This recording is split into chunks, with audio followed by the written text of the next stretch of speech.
ఈరోజు స్వామి వివేకానందుల వారి జన్మదినోత్సవం అండి.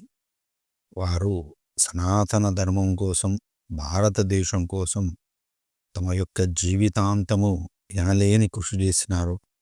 వారి యొక్క బ్రహ్మచర్య నిష్ఠ, సనాతన ధర్మ నిష్ఠ అనేది చాలా గొప్పగా ఉంటుంది.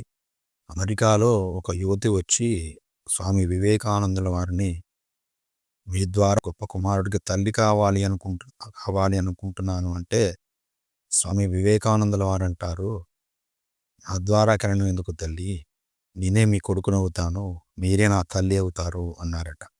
అలాంటిది వారి యొక్క బ్రహ్మచర్య నిష్ఠ.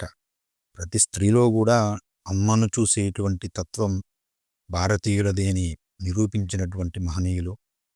సనాతన ధర్మం యొక్క గర్జనను చికాగోలో వారు చేశారండి. మొత్తం ప్రపంచం ఉలిక్కిపడింది ఒక్కసారిగా. నా అమెరికా సోదర సోదరీమణులారా అన్నారు. ఆ ఒక్క మాటతో దాదాపుగా 2000 మంది సభ్యులు ఉన్నటువంటి ఆ సమావేశ ప్రాంగణము చప్పట్లతో మారుమ్రోగిపోయినది. అందులో అంటాడండి, నా దేశము మతం కోసం ఆలోచించే స్థితిలో లేదు.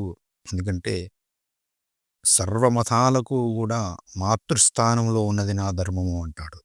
అన్ని మతాలు కూడా నా మతంలో నుంచే వచ్చాయి.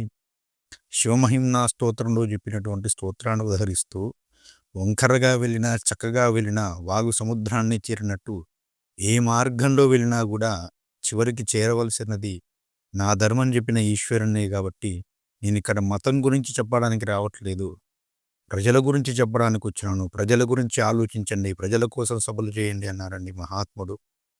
మతం గురించి భారతదేశానికి చెప్పకండి, మతం గురించి ఏదైనా చెప్పాలంటే మేమే మీకు చెప్పాలి. ప్రపంచంలో ఉన్న సమస్త సారమంతా కూడా సనాతన గ్రంథాలలో మహర్షులు ఎప్పుడో ఇచ్చినారు అని చెప్పినారు. భారతీయులకు ఆయన చేసిన ఒక గొప్ప ఉపదేశం ఏమిటో చెప్తాడండి. మనకు దేహాత్మ భావం కాదు, దేశాత్మ భావం ఉండాలి అంటాడండి. ఈ ధర్మాన్ని, ఈ దేశాన్ని ప్రేమించడం ఎప్పుడైతే నువ్వు ప్రారంభిస్తావో అప్పుడే ఈ దేశం అభివృద్ధి చెందడం ప్రారంభమవుతుంది. భారతదేశం అభివృద్ధి చెందాలంటే మతంతో మాత్రమే సాధ్యమవుతుంది, హైందవ సనాతన ధర్మంతో మాత్రమే సాధ్యమవుతుందని ఎలుగెత్తి చాటిన మహానుభావుడండి. సాటి మనిషి గురించి ఆలోచించిన వ్యక్తి ఎన్ని పూజలు చేసినా అవి ఫలించవు అని ఆయన స్పష్టంగా చెప్పేవారండి. అంతటి మహనీయులు. ఆ ప్రసంగాలు ప్రాచుర్యంలోకి రావాలి, వారి ఆశయాలు అమలులోకి రావాలని కోరుకుందాం. స్వస్తి.